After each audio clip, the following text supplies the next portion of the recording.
उसने अपने जैकेट की जेब से मोबाइल निकालकर टाइम देखा और कुछ देख भी नहीं सकती थी।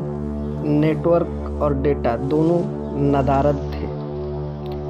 मन ही मन उसने गुनगुनाया, जाने शहरों में लोग कैसे रहते होंगे बिना नेटवर्क के, जब बस अड्डे जैसी महत्वपूर्ण जगह पर नेटवर्क का नामो निशान नहीं है। कमबख्त नेटवर्क भी गहरी नींद में सो रहा है। रात के 1 बज रहे थे। अभी बस आने में 1.5 घंटा बाकी है। वैसे तो रेखा अकेले रहना ज़्यादा पसंद करती थी, लेकिन यूकलिप्टस के डरावने पेड़ों को देखकर वह मन ही मन प्रार्थना कर रही थी कि कोई तो आए इस भूत खाने में, ताकि बात करने के लिए न सही कम से कम इंसान की मौजूदगी से ही वह आश्वस्त हो सके और पेड़ बदल जाने जैसे भयावह मंजरों की कल्पना ना करे। फिर से मन में ही भुनभुनाई, कल्पना, हाँ कल्पना ही होगी, सच में थोड़े न ऐसा हो सकता है। जैसे जैसे समय बीत रहा था, रेखा अपने परिवेश के प्रति और अधिक संवेदनशील होती जा रही थी। उसके कान अब ध्यान लगाकर बाहर साए साए करती हवा को सुन रहे थे। कुछ क्षणों के लिए उसे लगा जैसे हवा की आवाज़ नहीं, कोई औरत विलाप कर रही। कभी आवाज़ हवा की साए साए में बदल जाती तो कभी ध्यान से सुनने पर किसी औरत की सिसकियाँ लेते विलाप में।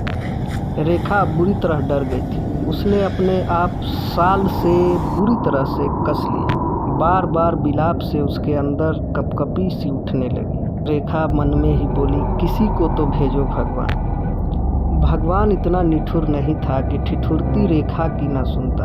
भयानक सन्नाटे को चीरती साए साए के 10 मिनट बाद हाल में 7-8 बुरके वालियों ने प्रवेश किया, जिनके साथ 3-4 गोदी नुमा बच्चे थे। रेखा ने राहत की सांस ली। एक ही समूह के होते हुए भी उन औरतों ने आमने सामने की दीवारों से लगी सीटों में अपने को बांट लिया और बच्चे को फर्श पर खेलने के लिए छोड़ दिया। कमरे में एक ओर सवाल जवाब की बौछारें दूसरी ओर कुर्सी पर पहुंचने लगी और दूसरी ओर भी दक्षिणी हिंदी में लज्जत भरी चुहलबाजियां होने लगी। अब रेखा मुस्कुराने लगी थी। उसे उनसे घुलने मिलने में कोई दिलचस्पी नहीं थी। बस खुशी थी कि रात के 1:30 बजे वह अकेले नहीं है, बल्कि इतनी सारी औरतों से घिरी है। उसने अब नज़र उठाकर ध्यान से उन औरतों को देखा तो सोच में पड़ गई। रेखा मन में ही, इतनी सारी औरतें एक ही घर की लग रही हैं, फिर भी अपना चेहरा ढके ढके ही बात कर रही हैं। इस हाल में कोई मर्द भी नहीं है जिससे वह मुंह छुपा रही हैं। क्या ये मुझसे छुपा रही है? एक मैं ही तो बाहर वाली हूँ यहाँ। खैर जो भी हो, या हो सकता है ठंड से बचने के लिए, मगर ठंड भी इतनी नहीं, यह तो गुलाबी ठंड है। उसने सोचते सोचते अपना शॉल ढीला कर दिया और कंधे पर से गिर जाने दिया। खुद अलथी पलथी मार कर बैठ गए।